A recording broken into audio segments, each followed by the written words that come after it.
याद रखो, दुर्लभ जीवन है। ऐसा दुर्लभ जीवन मिला है तो ये मरणशील जीवन भी है। इसलिए बार बार ये बात याद करके धम्म के मार्ग पे स्वागत है आप सभी का। आप लोग देख रहे हैं बुद्धास टीचिंग चैनल और हम यहाँ महाकारुणिक तथागत बुद्ध और उनके शिक्षाओं के विषय में चर्चा करते हैं।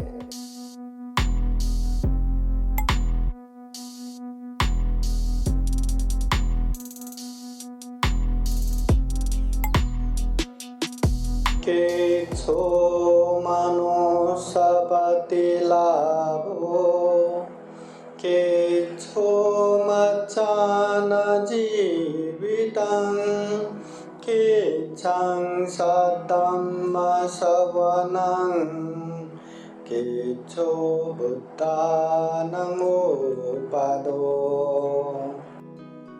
महाकारुणिक तथागत भगवान बुद्ध को त्रिवार वर्णना। महाकारुणिक तथागत बुद्ध द्वारा देशित सुआख्यात धम्म को त्रिवार वर्णना। महाकारुणिक तथागत बुद्ध के आर्य श्रावक संघ को त्रिवार वर्णना।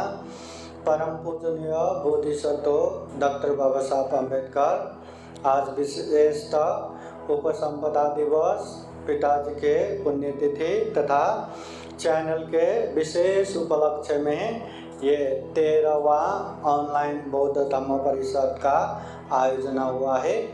इस धम्म परिषद के उद्घाटक पूजनीय प्राध्यापक डॉक्टर भिक्खु खेमनमो महाथेरो बंदे जी, विशेष धम्मदेशक पूजनीय भिक्खु सत्यपाल महाथेरो बंदे जी, प्राध्यापक डॉक्टर एम सत्यपाल महाथेरो बंदे जी, धम्म परिषद के धम्मदेशक पूजनीय भिक्खु अनिरुद्ध थेरो, पूजनीय भिक्खु मंगल बोधि, पूजनीय भिक्खु विनयशीला, प्रमुख भिक्खु संघ श्रावणगण, प्रत्यक्ष अप्रत्यक्ष कार्यक्रम में उपस्थित संपूर्ण श्रद्धा संपन्न बुद्धि संपन्न उपासक उपासिकाएं।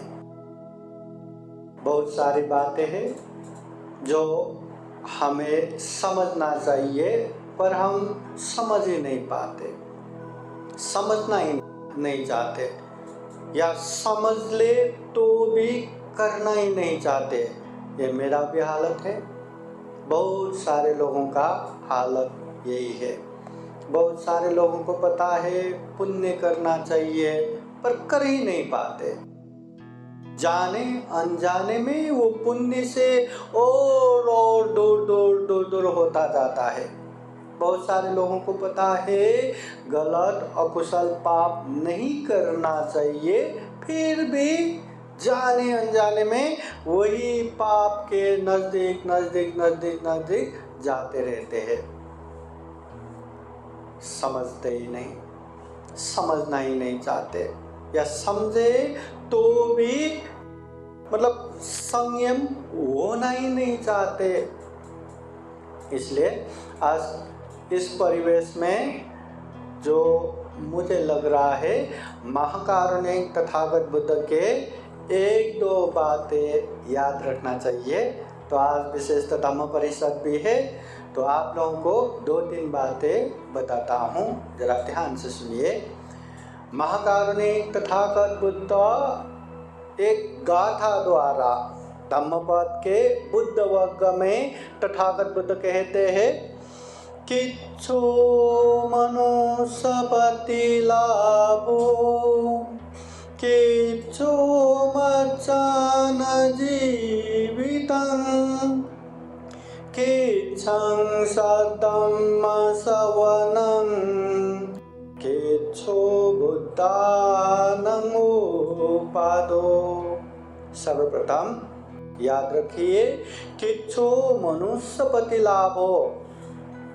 महाकारुणिक तथागत बुद्ध कहते हैं ये मनुष्य जीवन दुर्लभ है, अमूल्य है, सर्वश्रेष्ठ है। किच्छो मच्चान जीवितं, मनुष्य हो के मनुष्य की तरह जीना ये भी बहुत दुर्लभ है। किच्छं सतम सवनं, मनुष्य हो के जी रहे हैं पर सही धम्म सत्धर्म सुनने को मिलना ये भी बहुत दुर्लभ है। धम्म के नाम पे बहुत सारे धम्म हम सुनते हैं। अगर गलत धम्म सुना और उसी हिसाब से हम अभ्यास करते हैं तो पुण्य नहीं लगता, बदले में पाप लगता है। इसलिए सही धम्म सुनने को मिलना ये भी बहुत दुर्लभ है। फिर किंचो बुद्धानं उपादो, दुनिया में बुद्ध का उत्पन्न होना बहुत ही दुर्लभ है। एक बुद्ध उत्पन्न होने से वहाँ न केवल हजारों न केवल लाखों करोड़ों अनगिनत प्राणियाँ दुख मुक्त होते हैं, दुख मुक्ति का मार्ग फल प्राप्त करते हैं। बुद्ध उत्पन्न होना दुर्लभ है। तो उसमें से हमें याद रखना है, ये जो हम जीवन जी रहे हैं, ये जो मनुष्य जीवन प्राप्त हुआ है, ये दुर्लभ है, बहुत दुर्लभ है। जाने अनजाने में एक बार गलत किया, अकुशल किया, पाप किया और वो पाप से दुर्गति में पतन हो गया तो फिर से मनुष्य जीवन प्राप्त करना इतना मुश्किल है, इतना मुश्किल है कि मानो असंभव जैसा। हम इंसान हैं, मनुष्य हैं, हम चाहे तो धम्म देशना सुन सकते हैं, हम चाहे तो अच्छे बुरे पाप धम्म समझ सकते हैं, और इतना ही नहीं, हम चाहे तो सभी पापों से दूर हो सकते हैं, सभी धम्म में आगे बढ़ सकते हैं। ऐसा जीवन मिला है, फिर भी पुण्य करना आसान नहीं, पाप से दूर होना आसान नहीं।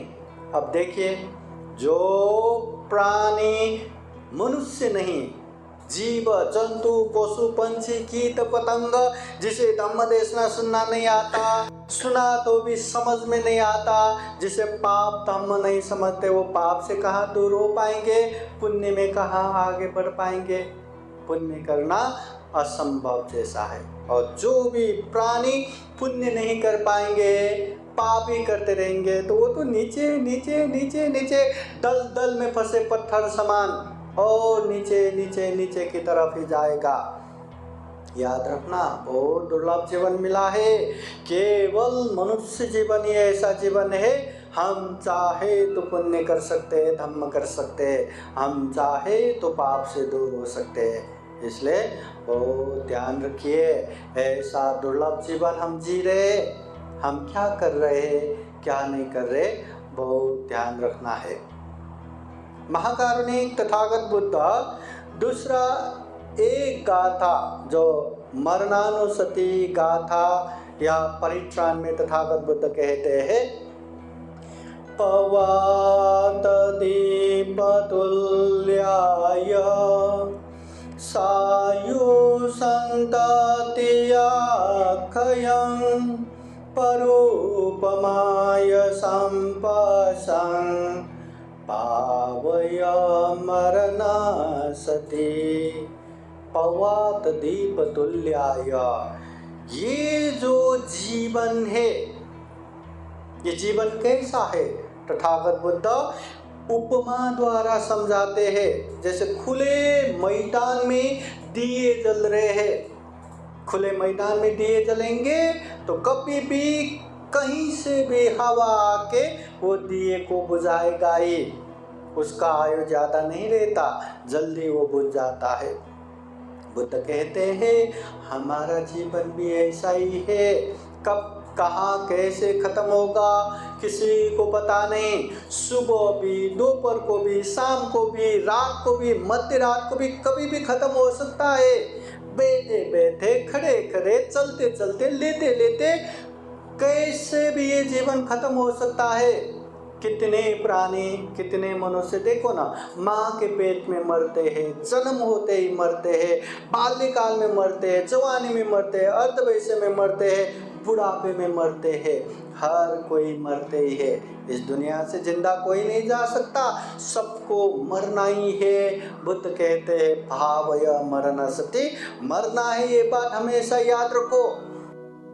इतना दुर्लभ जीवन मिला है, पुण्य करना चाहिए बोले तो हाँ करना चाहिए, करेंगे ना, करेंगे, बहुत समय करेंगे, पर कितना समय है, कितना समय लेके आए।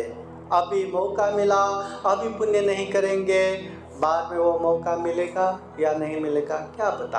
और मिला तो भी उस समय पुण्य कर पाएंगे, इसका क्या गारंटी है। इसलिए ये दुर्लभ जीवन तो मिला है, पर ये दुर्लभ जीवन भी हमेशा के लिए नहीं है।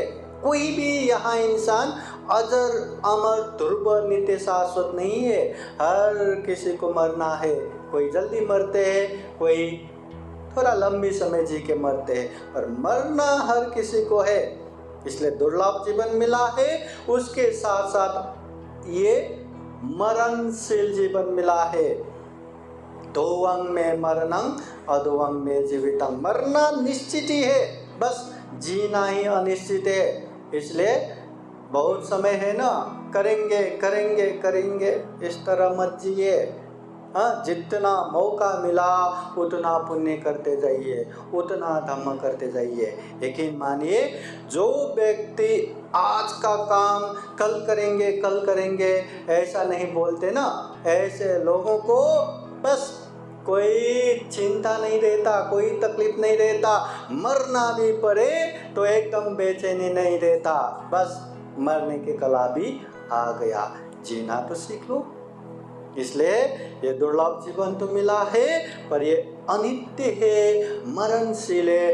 ये बात भी बार बार याद रखना है। और एक गाथा महाकारुणिक तथागत बुद्ध ये धम्म पद के मग्ग वग्ग में अच्छे से समझाते हैं। तथागत बुद्ध कहते हैं, तुम में ही की चंगा तपं अखातारो तथागता पतिपन्ना पमोखन्ति चाइनो मारबंधना। तुम में ही के चंगा तपं, करना तुम्हें ही है, करना हमें ही है। बुद्ध केवल राह दिखाता है, बुद्ध केवल मार्ग प्रदर्शन करता है।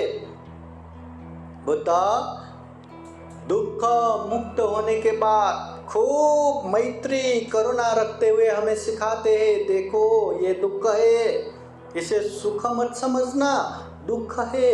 और ये दुख है तो दुख का कारण भी है, इससे भी जानो। अगर दुख है, दुख का कारण है, तो दुख मुक्त अवस्था भी है, निर्वाण भी है। और निर्वाण है तो निर्वाण पहुंचने का मार्ग भी है, रास्ता भी है, जिसे हम आर्य अष्टांगिक मार्ग कहते हैं, जिसे हम मध्यम मार्ग कहते हैं, जिसे हम शील समाधि प्रज्ञा का मार्ग कहते हैं। वो मार्ग है। खूब मैत्री करुणा पूर्वक तथागत बुद्ध बताते हैं, तो वो बातें हमें जानना है, समझना है, पालन करना है, तभी हम दुख मुक्त हो सकते हैं। बुद्ध ने इतना अच्छा धम्म दिया। हाँ, भगवान बुद्ध की जय जय करके भगवान बुद्ध को वंदना करते करते, हाँ, जय जयकार करते करते सिर्फ भक्ति भाव ही करेंगे, धम्म नहीं समझेंगे, धम्म अभ्यास नहीं करेंगे, तो ये धम्म हमारा जरा सा भी कल्याण नहीं करता। इसलिए ये धम्म को पालन करना है। अच्छे से समझ के अच्छे से पालन करेंगे तो ही ये धम्म का हमें फायदा होगा। इसलिए बुद्ध कहते हैं, जो व्यक्ति ऐसी बात को समझ के संयमित होके ध्यान साधना करने वाले व्यक्ति सारे मार बंधन से मुक्त हो जाता है, सभी दुखों से मुक्ति प्राप्त करते हैं, निर्वाण प्राप्त करते हैं। इसलिए बार बार याद करना, तुम में ही के चंगा तपं, करना हमें ही है, वो रास्ते पे चलना हमें ही है, कोई हमारे लिए चल के देने वाला नहीं है। मुझे भूख लगा तो मुझे ही खाना पड़ेगा, सामने कितने भी अच्छे अच्छे परिकार रहो, कोई मेरे लिए कितना भी खाओ, पर भूख मेरा मिटेगा नहीं। अगर मेरा भूख मिटाना है तो मुझे ही खाना पड़ेगा। अगर मुझे दुख मुक्त होना है तो मुझे ही धम्म के मार्ग पे चलना पड़ेगा। मेरे लिए मेरे माता चल रहे, मेरे पिता चल रहे, मेरे भाई चल रहे, मेरे बंधु चल रहे, कोई लाभ होने वाला नहीं है। खुद को ही करना पड़ेगा। ये तथागत बुद्ध का उपदेश है। याद रखो, दुर्लभ जीवन है, ऐसा दुर्लभ जीवन मिला है तो ये मरणशील जीवन भी है। इसलिए बार बार ये बात याद करके धम्म के मार्ग पे हमें ही चलना है, हमें ही आगे बढ़ना है। तथागत बुद्ध कहते हैं जो व्यक्ति अच्छे से जी पाएंगे, धम्म कार्य कर पाएंगे, वो व्यक्ति को कभी भी मरण से भयभीत नहीं होता।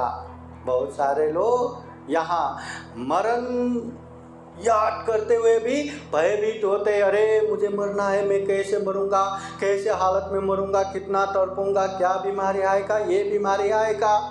पर जो धम्म करना जानते हैं उसको पता है जीवन हमेशा रहने वाला नहीं है, जीवन तो खत्म होने वाला ही है।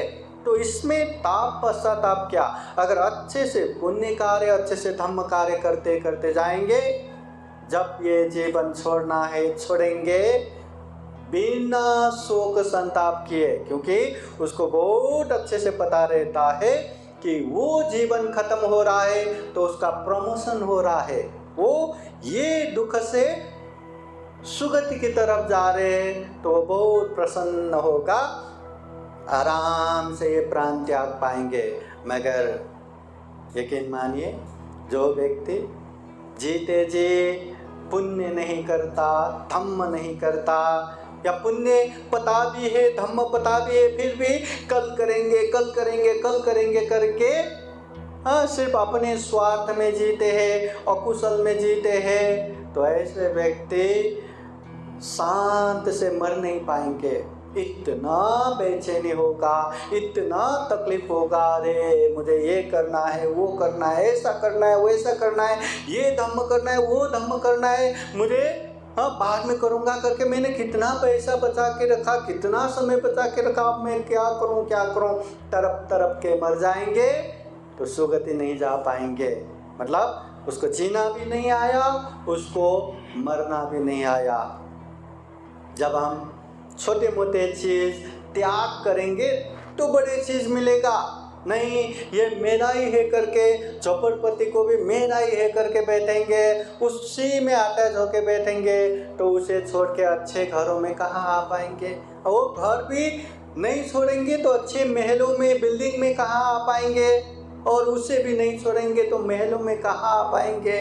बस त्याग करना सीखो, छोड़ना सीखो। हर चीज़ पकड़ पकड़ के बैठेंगे, ये मेरा हाथ, ये मेरा पैर, ये मेरा चेहरा, ये मेरा शरीर करके अटैच होके बैठेंगे तो बहुत मुश्किल होगा। इसलिए त्याग करो, नैष्कर्म्य पारमिता पूर्ण करो, ये महाकारुणिक तथागत बुद्ध कहते हैं। देखिए, दुर्लभ जीवन है, ये दुर्लभ जीवन भी मरणशील है, और ऐसे जीवन में पुण्य हमें खुद ही करना है, क्योंकि हम अच्छा चाहते हैं। तो ऐसे जीवन अगर हम जी पाएंगे तो वो आराम से मर भी पाएंगे। उसको जीना आ गया, उसको मरना आ गया। इसलिए दुर्लभ जीवन है, हमेशा याद रखना, हमें श्रद्धावान होना है, अच्छे जगहों पे, अच्छे धम्म पे अंदर से विश्वास रख के श्रद्धावान होना है, हमें शीलवान होना है, अच्छे अच्छे शील नियम को पालन करना है, कम से कम घर गृहस्थ में रहने वाले उपासक उपासिकाओं को 5 शील पालन करना है, जिसे पंचशील कहते हैं। हिंसा नहीं करना, चोरी नहीं करना, व्यभिचार नहीं करना, झूठ नहीं बोलना, नशा पता सेवन नहीं करना, और विशेष समय में अष्टशील उपवास लेना है। उसमें से ब्रह्मचर्य पालन करना, विकाल भोजन नहीं करना, नृत्य गीत में ज़्यादा अटैच नहीं होना, उच्च आसन उच्च सेनासन में नहीं बैठना, नहीं सोना, ऐसे। और उससे भी आगे का शील पालन करना है तो ये सामने दीक्षा लेके 10 शील या उपसंपदा दीक्षा लेके 227 शील ऐसा पालन करना है। पर शील पालन करके शीलवान होना है। फिर उसके बाद श्रुतवान भी होना है। बहुत सारे बातें, धम्म की बातें जानना जरूरी है। अगर आपको 4 आर्य सत्य पता नहीं, आर्य अष्टांगिक मार्ग पता नहीं, प्रतीति समुत्पाद पता नहीं, ये चतुर्ब्रह्म विहार पता नहीं, त्रिलक्षण पता नहीं, तो पालन कैसे करेंगे? इसलिए ये पंचशील है, ये 4 आर्य सत्य है, ये शील समाधि प्रज्ञा है, ये अनित्य दुख अनात्म त्रिलक्षण है, ये मैत्री करुणा मुदिता उपेक्षा ब्रह्म विहारी है, ये प्रतीति समुत्पाद है। ऐसे बहुत सारे बातें सुनना चाहिए, श्रुतवान होना चाहिए। और सबसे महत्वपूर्ण बात, प्रज्ञावान होना चाहिए। हर चीज में प्रज्ञा होना चाहिए। दान देने में भी प्रज्ञा पूर्वक दान देंगे तो अच्छे से दे पाएंगे और अच्छा खासा पुण्य अर्जन कर पाएंगे। प्रज्ञा नहीं रहा तो कभी कभी दान देके भी गलत हो जाता है, अकुशल हो जाता है। हाँ, प्रज्ञा होना चाहिए। शील पालन करने में भी प्रज्ञा होना चाहिए। अगर शील पालन करने में प्रज्ञा नहीं रहा तो कभी कभी अंधविश्वास बन जाता है, मिथ्या दृष्टि बन जाता है। अच्छे शील जान के अच्छे से पालन करना जरूरी है। ध्यान साधना करते समय भी ये प्रज्ञा होना चाहिए। हर चीज में अच्छे बुरे मात्रा जान के पालन करना चाहिए, प्रज्ञावान होना चाहिए। हमेशा याद रखो, तथागत बुद्ध भी कहते हैं, सब पाप सकरणं, जीवन में जो भी पाप है, जो भी गलत है, उससे दूर रहो। कुशल से उपसंपदा, जो भी पुण्य है, धम्म है, आपको लगा कि ये अच्छा है, ये पालन करने से मेरा भी कल्याण होगा, मेरे अपनों का भी कल्याण होगा, ऐसे पुण्य, ऐसे कुशल कर्म करते जाओ। चाहे दान देना हो, चाहे शील पालन करना हो, चाहे ध्यान साधना करना हो, जो भी कुशल कर्म है करते जाओ। याद रखना, अच्छे पुण्य कार्य कल करूँगा, बाद में करूँगा, कभी ऐसा नहीं कहना चाहिए। अभी ठहरे तो कल्याण। तथागत बुद्ध कहते हैं पुण्य कार्य तुरंत करना चाहिए, तत्काल करना चाहिए। बाद में करेंगे बोलेंगे तो हमारे मन के जो अकुशल क्लेश उसको ढक देता है, बाद में वो पुण्य करने का मन ही नहीं होगा। इसलिए पुण्य करने का जब भी मौका मिले तुरंत करना चाहिए, तत्काल करना चाहिए, ये तथागत बुद्ध कहते हैं। हाँ, और बुद्ध ये भी कहते हैं सचित परियोदपनं, अपने चित्त को परिशुद्ध रखते जाओ। चित्त परिशुद्ध रहा तो मुंह से भी अच्छा बोल पाएंगे, चित्त परिशुद्ध रहा तो शरीर से भी अच्छा कर पाएंगे। मन प्रमुख है, इसलिए यह मन शुद्ध होना जरूरी है। यह अशुद्ध मन को परिशुद्ध करने के लिए, दुखों से मुक्त होने के लिए हमें ध्यान साधना करना चाहिए। मन संयमित करना है तो ध्यान साधना ही करना पड़ेगा। ये बात भी हमेशा याद रखना। और अत्ता ही अत्तनो नाथो, कोई नाथ हो परोसिया, हम खुद के मालक खुद ही है, कोई हमारे मालक नहीं है। अगर पुण्य करना है तो हमें ही करना पड़ेगा, धम्म करना है तो हमें ही करना पड़ेगा, तभी हमारा सुख शांति बन पाएगा। अगर हम सुख शांति के लिए पुण्य नहीं कर पाएंगे तो कोई हमारे लिए करके नहीं दे सकता। हमारा मालक कौन है? हम खुद है। हम अच्छे कर रहे, हम पुण्य कर रहे, इसलिए सुख शांति अभी बन रहा है और भविष्य के लिए भी सुख शांति निर्माण हो रहा है। अगर हम अकुशल करेंगे, हम पाप करेंगे तो अभी भी दुख अशांति और भविष्य में भी इससे कई गुना बढ़ चढ़ के ये दुख अशांति आएगा। इसलिए हमारे सुख का कारण हम ही है, हमारे दुख का कारण हम ही है, कोई दूसरा हमारा मालक नहीं है। ये बात हमेशा याद रखो। बुद्ध कर्म सिद्धांत में कहते हैं सब्बे सत्ता कर्म सका। यहाँ प्राणिया जो जैसा कर्म करता है उसको वैसा ही परिणाम मिलता है उसका मालक वही हो जाता है। कोई यहाँ दुखी है उसका कारण वही है, कोई यहाँ सुखी है उसका कारण वही है। कोई अल्पायु होता है, कोई दीर्घायु होता है, कोई धनाढ्य होता है, कोई गरीब होता है, कोई पंडित होता है, कोई मूर्ख होता है, कोई बलवान होता है, कोई कमजोर होता है। हाँ, कोई मतलब जो जैसा अच्छा होता है वो खुद के ही अच्छे कर्म के कारण, और जो जैसा बुरा होता है खुद के ही अकुशल कर्म के कारण। इसलिए हमारा कर्म हमें सुधारना है।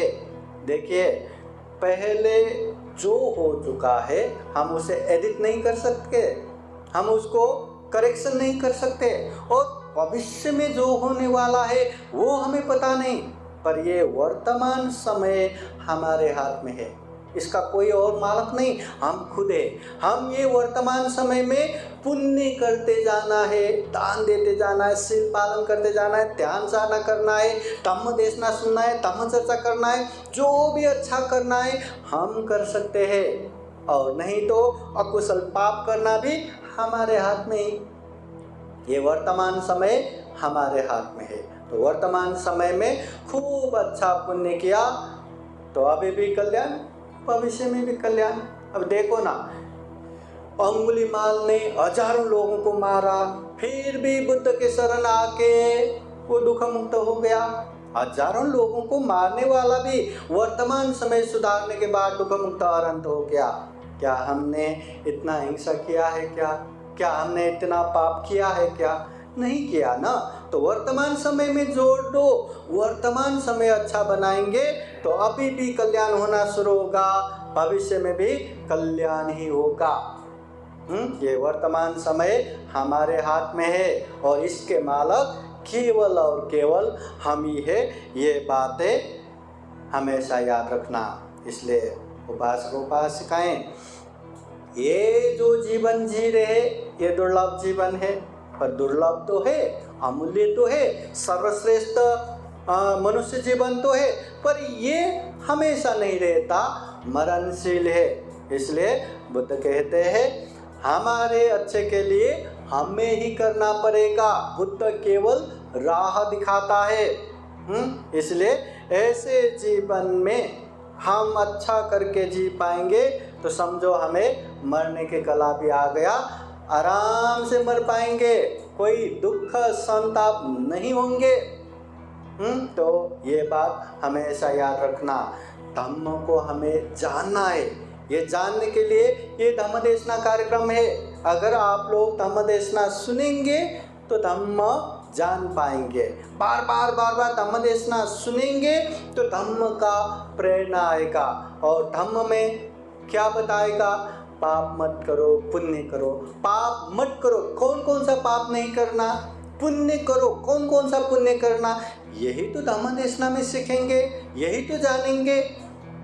तो बार बार धम्म देशना सुनने से हमें अच्छा पुण्य करने का एक प्रेरणा मिल जाता है। इसलिए धम्म को अच्छे से सुनो, धम्म को अच्छे से जानो, और जो धम्म जानते उसको अच्छे से पालन भी करो, अभ्यास भी करो।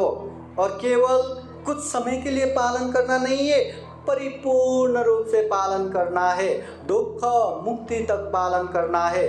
तभी हम महाकारुणिक तथागत बुद्ध के धम्म में चल के मार्ग फल प्राप्त कर पाएंगे। चाहे वो श्रोतापति हो, चाहे वो सकीडागामी हो, चाहे वो अनागामी हो, चाहे वो अनंत फल हो, प्राप्त कर पाएंगे। तो उसके लिए क्या करना है? धम्म को अच्छे से जानना है, अच्छे से पालन करना है, परिपूर्ण रूप से पालन करना है।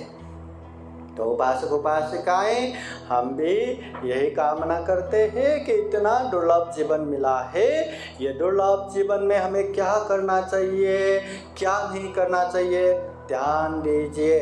मैं क्या कर रहा हूँ, क्या नहीं कर रहा हूँ, इसमें भी ध्यान दीजिए। सभी का जीवन है ये, और सभी का ये जीवन दुर्लभ है, अमूल्य है।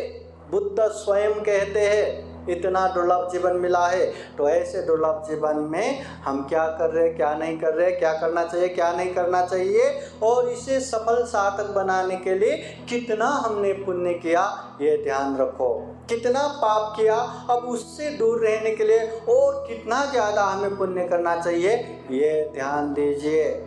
तभी हम ये दुर्लभ जीवन को सफल बना पाएंगे, सार्थक बना पाएंगे। तो हम यही कामना करते हैं कि ये दुर्लभ जीवन में अच्छे धर्म को खूब अच्छे से जान सके, समझ सके और अच्छे से पालन करते हुए, परिपूर्ण रूप से पालन करते हुए ये दुर्लभ जीवन को सफल बना सके, सार्थक बना सके, खूब सारा पुण्य धर्म करते हुए सभी दुखों से मुक्त निर्वाण तक प्राप्त कर सके, ऐसे कामना करते हुए ये 13वां ऑनलाइन बौद्ध धर्म परिषद का जो अध्यक्ष धम्मदेशना है, अंतिम धम्मदेशना है, यही समापन करते हैं। सभी का मंगल हो, सभी का कल्याण हो। भवतो सप्प मंगलम्। साधु साधु साधु। बुद्धं नमामि, बुद्ध को नमन करता हूँ। धम्मं नमामि, धम्म को नमन करता हूँ। संघं नमामि, संघ को नमन करता हूँ।